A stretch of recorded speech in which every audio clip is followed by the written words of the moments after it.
Hello and welcome to the Utah Rural Summit's virtual symposium series. The Utah Rural Summit has a rich history of convening key stakeholders to discuss and share innovations that have been keeping our rural communities vibrant. This presentation focuses on an important aspect of having a healthy and resilient community. Listen to the gained experience, examples, and leadership. When we come together, share our best, and are willing to support each other, we collectively win. Enjoy participating in this session.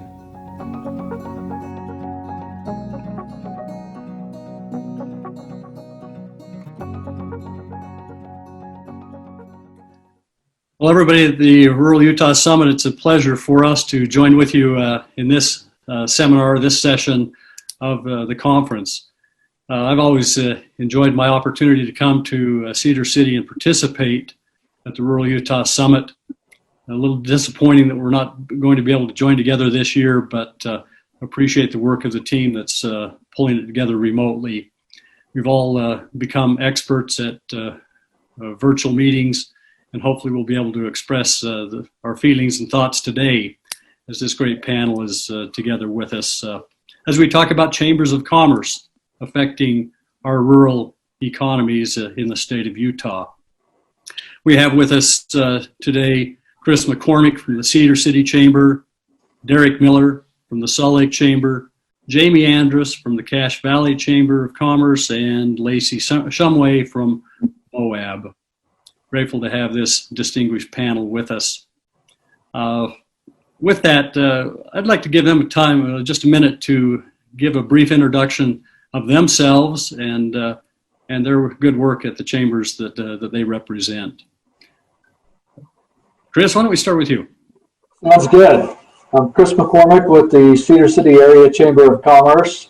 Our chamber's been around since 1912 and has been very involved in a myriad of different projects over the years, everything from legislative advocacy to helping with everything from infrastructure to transportation issues, just a wide array of things. And lately, one of our biggest things that we've been working on is a 30-year vision for the community called Vision 2050, trying to bring the entire business community together as well as the different entities in the community, the hospital, the city, the county, and so forth. So it's an exciting thing to be involved in and to work with so many interesting people to make positive things happen.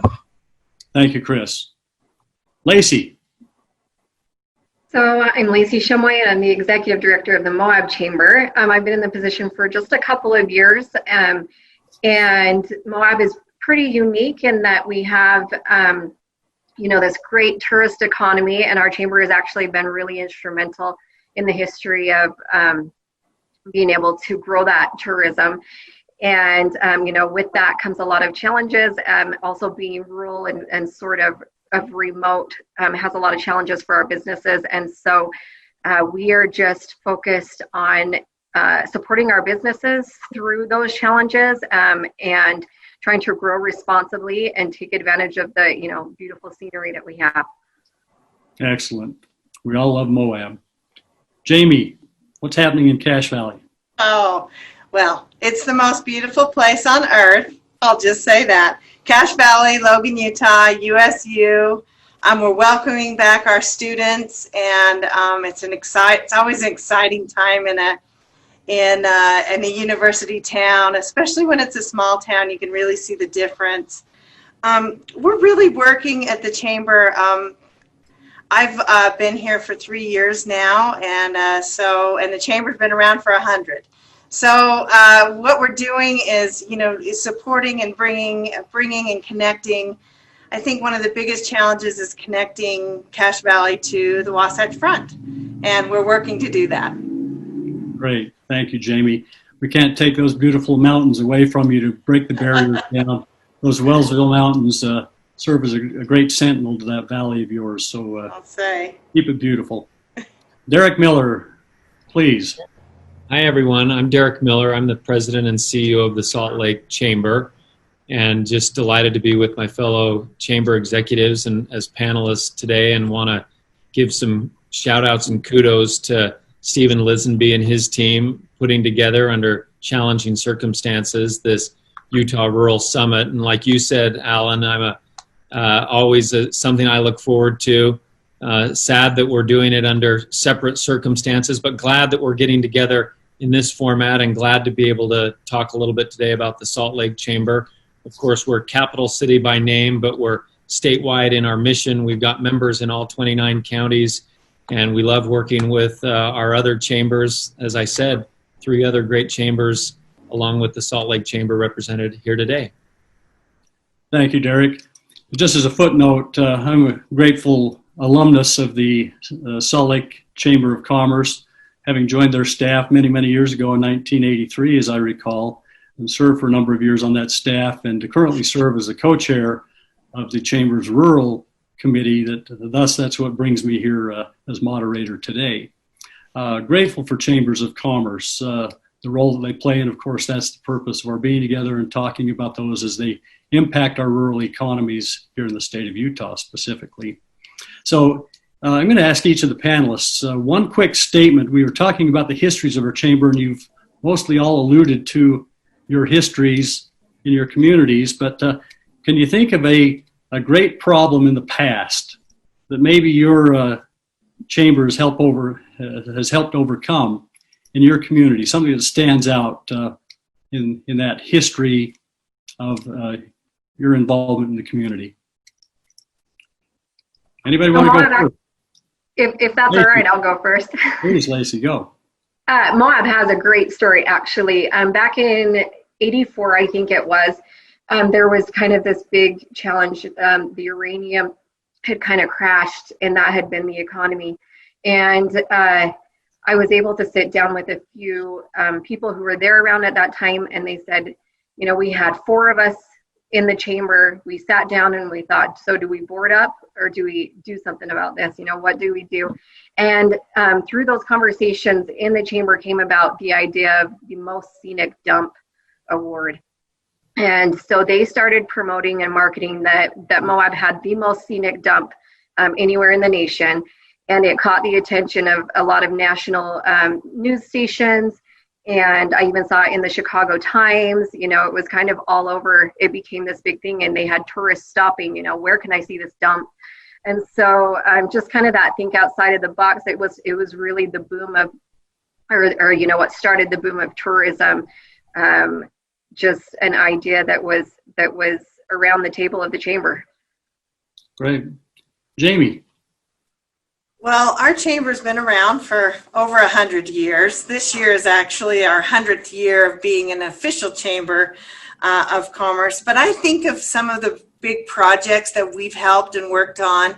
One was bringing fiber optic cable to our valley, which was important to our tech college, to the university, to some of our big businesses here. The 10th West Corridor, if you know Cache Valley, that was a big project. And then we're constantly working with our airport.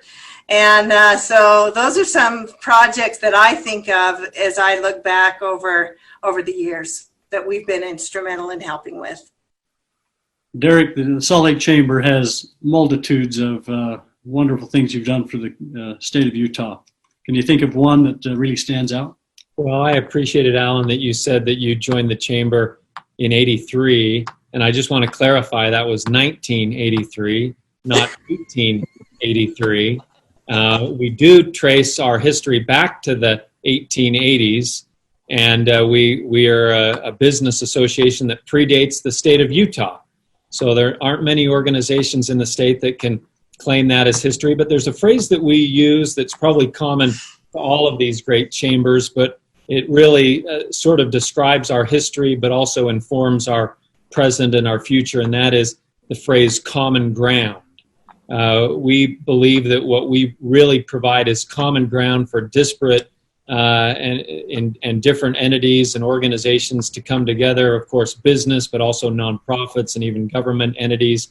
And as it relates to our founding, back then we were called the Commerce Club, but it was specifically founded.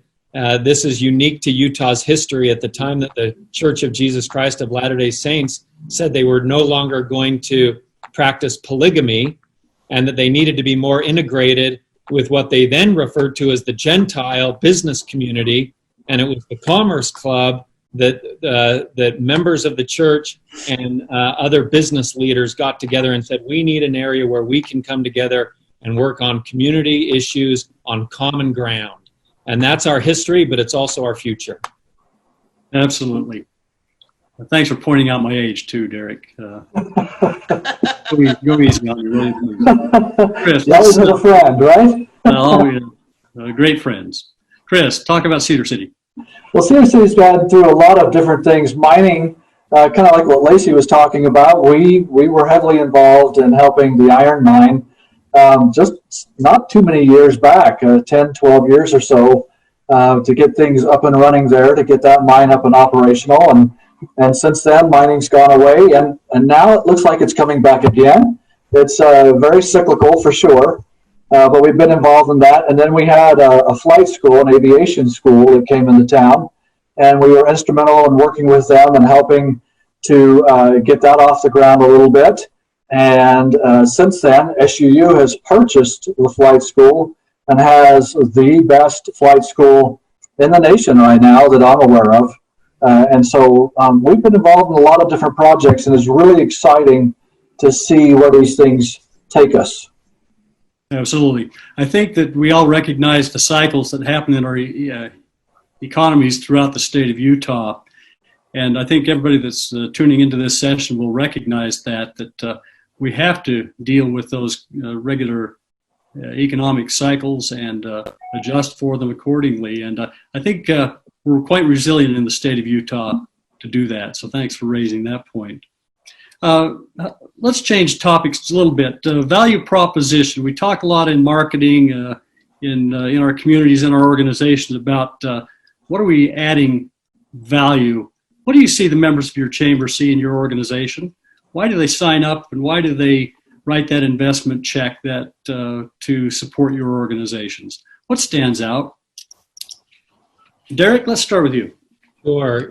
I think there's some misconceptions out in the large business community about what chambers of commerce do. I don't think they're widespread misconceptions, but I think they exist nonetheless. And I think that probably at the top of that list of misconceptions is that it's a lunch bunch gang or a group that just gets together to network. And certainly networking and professional development is an important aspect to that. But there are a couple other equally, if not more important aspects. And one is, I would say, advocacy work.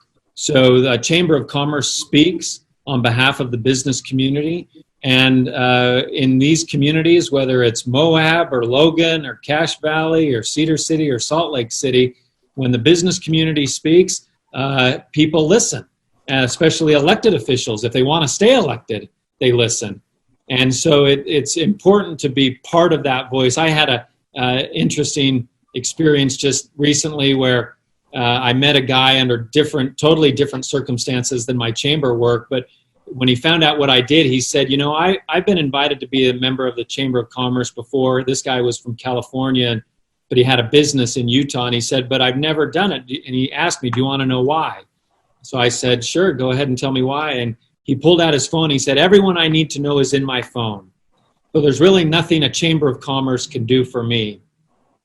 And then I very politely said, that's nice to hear. I'm glad that you've got such a big Rolodex in your phone, but that's really not what a Chamber of Commerce is about. And then it was his turn to ask me, well, what is a Chamber of Commerce about? And I told him it was about people, not just who wanted to benefit from having a great business community, but it was about people who wanted to contribute to creating a great business community. In my view, that's what a Chamber of Commerce is all about. Absolutely. Thank you. Lacey? Yeah, so in a small town, networking and those kinds of things, they are important, but not as important as, say, kind of like Derek said, the advocation to government. We have a unique situation in Moab where sometimes we have this business versus community type feel, just because of the challenges that tourism brings, and businesses are linked to those. And so that advocacy is something that we're really trying hard at the Moab Chamber to do better at, that they can find value in that. And then just the information, business owners are busy and they don't have time to keep up on maybe all of the policies or the proposals, and things that might impact their businesses. So information is something that we provide, that we've heard a lot of really good positive feedback. And then community events. Community events are big for Moab, and that's something that the Chamber is, usually involved in helping to organize and excited to do so. Thank you. I'd suggest that, as you both pointed out, the advocacy and working with our government officials, I laud and applaud all of you for gathering together on a regular basis through the Utah State Chamber to advocate specific policy issues that are common to all of you, and driving that with our state and local leaders. I think that shows that there's some cohesiveness, that you're banding together, you're tackling the tough and important issues here in the state, even though those issues are sometimes different from place to place, but you're working cohesively as a group. I applaud you for that. Jamie, your thoughts? Well, we've been very fortunate in Cache Valley. We have a quite diverse economy here, and so our economy has been good and still is doing well, despite our recent circumstances. But I think the value that we provide is that we have been a resource. We're a hub of information. And I think consciously we really want to be a facilitator of business-focused trainings. That's something that we felt has been needed here. And we formed our Cache Valley Economic Development Alliance. And we found that a lot of people really find value in that. It's been a place where we have been able to collaborate and coordinate with our community leaders and the business community together. And I feel like that's been a terrific opportunity to bring our community and our valley together. Absolutely. I participated in some of those meetings with you, and it's a well brought together organization, so that you are a voice of business in the valley. Well done. Chris. I think one of the big values that we bring to our members is to be able to bring the community together.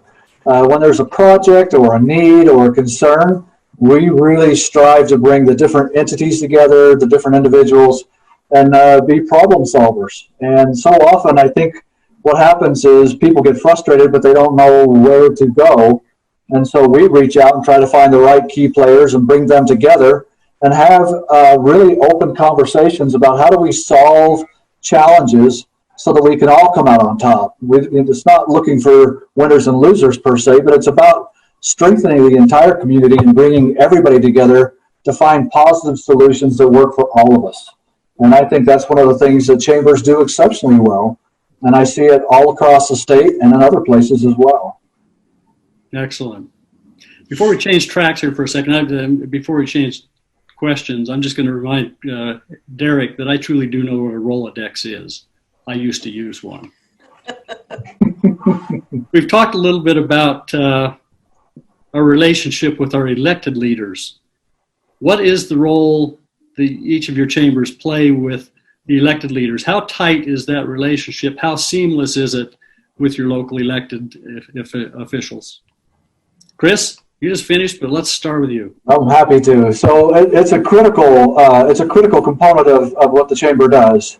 If we're not involved with our local leaders and our state leaders, then we're really missing out on serving our members. And so being able to stay on top of the things that are going on locally as well as in the state and even on the national level is really paramount to making sure that we're representing the businesses in our community and supporting the kind of legislation that will help us to remain a healthy and vibrant economy. And that's one of the things that I'm grateful for. The Utah State Chamber has done a phenomenal job of bringing people together. Derek Miller has put together a group that meets and makes sure that we're staying on top of policy. And it's so critical and so important. And the value of being involved with the Salt Lake Chamber is that they will take information that we have, questions, concerns, and go to our legislators at different levels and ask those questions and bring that information back. But they also produce information that we can share with our members. So I think it's absolutely vital to the health of our economy, to make sure that we know what's going on, and to make sure that they know what the concerns are of businesses in our community. How would the other three of you like to respond to that question? Let's just open it up.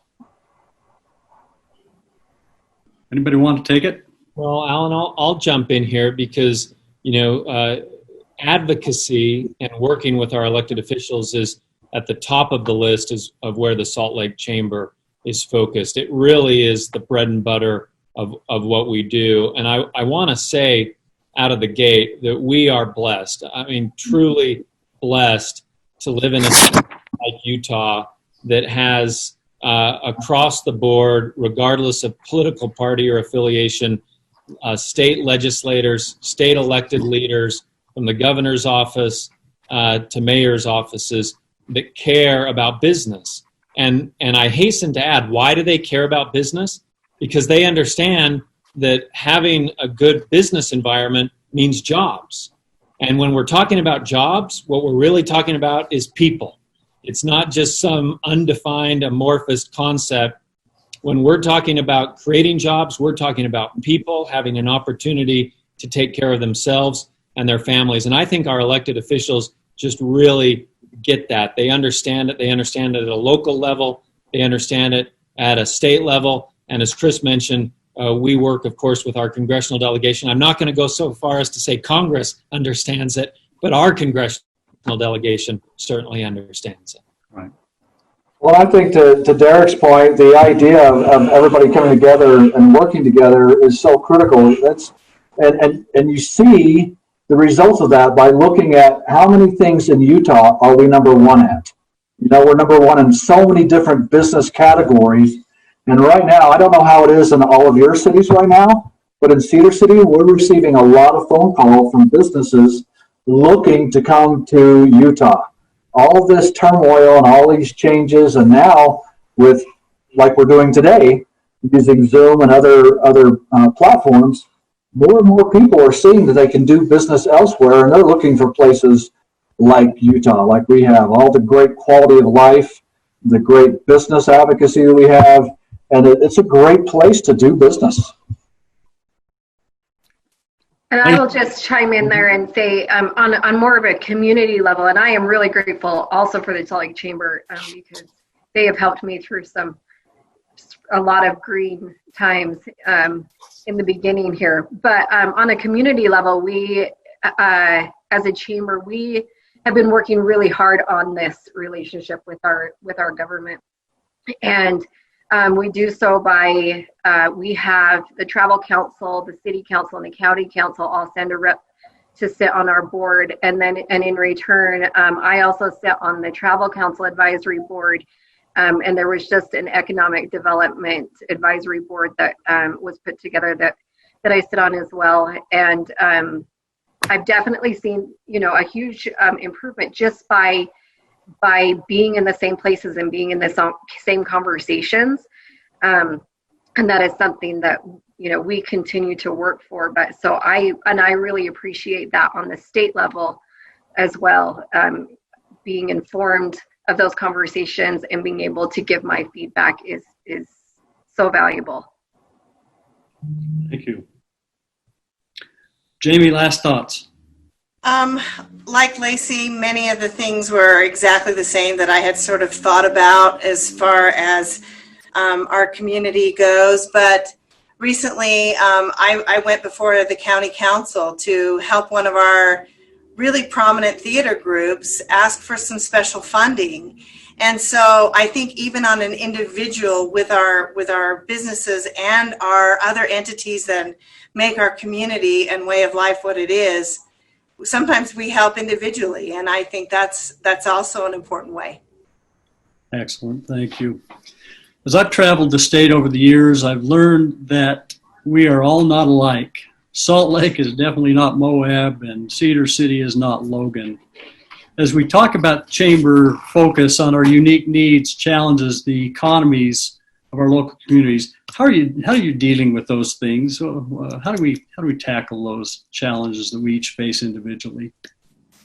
Derek, your economy spans the depth and breadth of the state. How do you tackle that, and then maybe the more local, regional levels from the others? Sure. As I said, we're a chamber that's capital city in name, but statewide in its mission. But we're also the capital city chamber. And so we can't take our eye off the ball as it relates to Salt Lake City itself. And so we have an organization under the chamber umbrella, but that is specifically dedicated to downtown Salt Lake City. We call it the Downtown Alliance. And I'll give you a very current example, because today Salt Lake City announced that it was going during this pandemic from the orange risk phase to the yellow risk phase. All the rest of you have been in yellow for a long time, I know.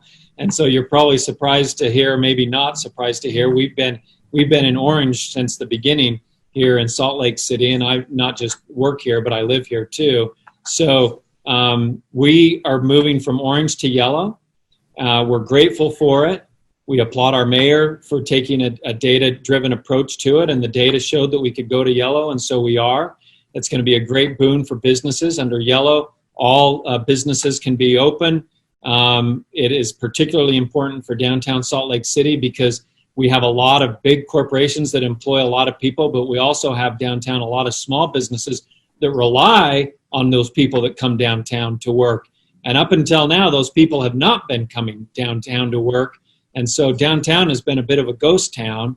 But now that we're in yellow, that begins to change. We have the opportunity to see that change and bring more office workers downtown and have them go out and support those small businesses on Main Street and beyond. But the reason I'm bringing that up as an example is that's an area where the Downtown Alliance was really focused on the data, really focused on getting messages out to business about how they could reopen safely, and now really focused on how we could bring more workers, those office workers, back downtown to help those businesses. So that's how we try to balance our statewide vision with a very local vision. Lacey, let's talk about Moab's local impact upon the economy. All right. So some of our unique needs and challenges have to do with our location even. The chamber has actually been working with programs like Custom Fit and the Women's Business Development Center and even the Travel Council to bring trainings to Moab. It's really hard, all of these conferences and trainings and whatnot, you have to send your staff on a 4-hour trip each way, usually meaning overnight stays and whatnot. So trying to bring those to Moab, which, COVID world, the world of Zoom is really helping us out for sure in Moab when it comes to that, these virtual trainings and whatnot. So that's a unique challenge that we're, delving into. We've actually just started doing customer service trainings through the chamber for our members. We will go to their place of business and give them customer service training. And then also Moab has quite a large number of nonprofits for such a small town. And so we have really worked at trying to create a more synergistic relationship with our nonprofits. We've developed a nonprofit committee within our chamber, and they come to our board meetings and just kind of help us there and see what needs we can do that we can fill there. And then economic diversification is, the pandemic has definitely brought to light a lot of great qualities about our tourism industry, and how resilient it really can be, even in worst case scenario. But then also, has reamped the conversation about an economic diversification. And so we are starting to get into those conversations more, and that's kind of our future planning, is how we can help Moab in that way. Jamie, your unique needs challenges. So we have a really specific, solution to what is a low unemployment. And, pre-COVID, our unemployment was almost non-existent, below 2%, and one of the lowest in the nation. And again, we're right back almost to that. So we did a lunch and learn series, particularly for our small to medium-sized businesses who don't have a human resource manager and somebody who can help them. So we called it creating a workplace where employees want to stay, and how to retain and recruit and get the right kinds of cultures going in our companies. And we did a full series, and we got stopped in the middle of COVID, and then we figured out how to continue it on and doing it virtually. And we finished up that series, but we plan to offer that again. So there's a real specific example. Excellent. Chris. So for us, education information is absolutely imperative. And so we've started a number of different ways to bring the information to our community. On a quarterly basis, we do an economic review breakfast, and we bring in different people to speak about what's going on currently in the economy. And then people can come up and talk about challenges and needs and concerns. We're having our first annual policy summit this year in November. And we'll have a lot of different leaders from around the state, and even possibly from the national level, that will be here to help and speak and share information. And then we work very closely with our BRC, our SBDC, the Women's Business Center of Utah, and several others to try to share resources, to provide information, and really tackle any challenges that people may have. And because it's always different. We had a case the other day where a business came in here and had a unique challenge, and we reached out to our city council members and said, how can you help us with this? And so it's all about just bringing people together and really trying to find positive solutions and looking for ways to keep people informed and move things forward. And then another big thing we've been working on is our tech sector, trying to grow that market. And we've got a tech group that meets on a regular basis to try to move that forward. Thank you, Chris. I think as we talk about changing economies in the state, we do see that continual evolution between the technical sector, the tech jobs that need to be focused on as much as four-year college degrees, and I see the state continuing to adapt and move as we go in those directions. So that's awesome to see you're part of that movement. I'm going to tackle another question. Maybe going to pass a couple because I'm watching the clock too, knowing that we're fairly short, limited in this wonderful experience we've had together. I'm going to jump to the question about our current challenges with the pandemic. I think that that's all on all of our mind, both the health and the economic crises that we're dealing with. Derek, you've talked about it very specifically now about the Downtown Alliance and what you're doing to help strengthen the downtown. But let's spend maybe a little bit more time talking about how we're dealing with both the health and the economic crises in your local areas with the pandemic that grabbed us all unexpectedly, surprised us, and we've all had to simply adapt. Lacey, let's talk about Moab. Obviously, it impacted your tourism economy dramatically at first, where we shut it down, but now we're starting to come back, and I think that some of the programs that we've put together in the state, that we can stay open, we can stay safe. Those are familiar words to all of us. Right. Talk to us about what you're doing in Moab, dealing with the health and the economic crises, dealing with the pandemic. Yeah, so I mean, I think I'm in a little bit maybe different situation than some. When the pandemic hit, I was actually the only staff member, and so trying to stay up on top of the information was my number one goal.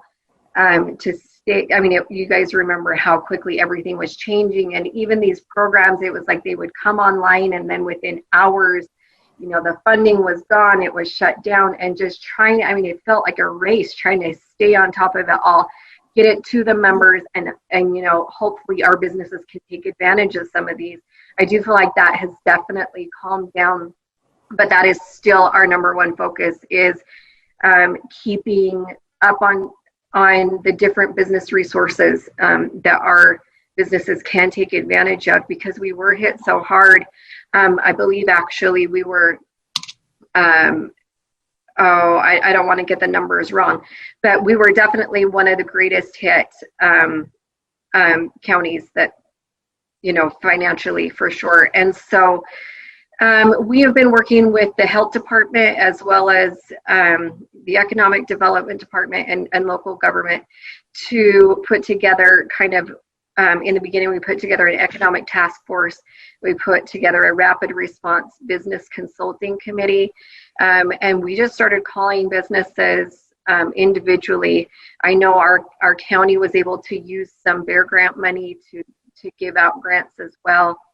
We've been writing letters in support of some of these programs, like the Shop Utah program is great, and we're really hoping that more of our businesses can take advantage of that as well than maybe had the opportunity in the beginning. But and so for us it has just been find out the information, distribute the information, and then do everything that we can to help our businesses take part in those resources.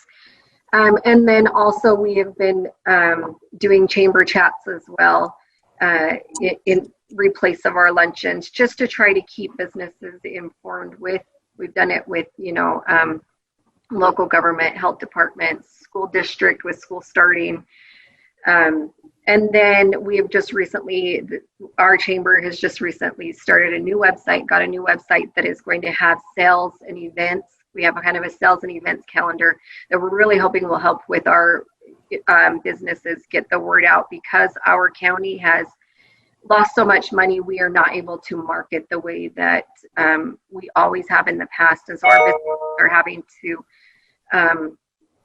they're having to do a little more of that than they're used to having to do.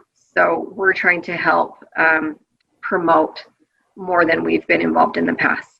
Great. Jamie, the shop in Utah, your comments there remind me of the imagination, the resilience of what we're seeing around the state. I've seen everything from impromptu drive-ins to dragging Maine on Friday night to support local businesses in some of our rural communities that I think are just warms my heart to see the resilience of the Utah spirit, that we're going to do what we have to do to get through this. It's amazing. Jamie? I just want to thank quickly the Salt Lake Chamber for putting together that task force that we were all invited to during the very beginning. Just those forums every week, twice a week, they were invaluable to us, as we were also a real information hub for our community. We've got some extra funding that we're going to be giving some specific trainings on social media to our members, and maybe some grant writing abilities. But the Stay Safe, Stay Open campaign was also a huge hit. Thank you again, the Salt Lake Chamber, for leading out on that. So those are a couple of things we've done. Chris? Oh yes, so we engaged the students at SUU to contact every business license in Iron County and make them aware of the different programs that are available, different loans, and then the Business Resource Center, Small Business Development Center would actually help those people fill out loan applications, anything we could do to make it easier and help make this as seamless as possible to help people. And it is just an ongoing thing. We did Zoom meetings with our restaurants and others.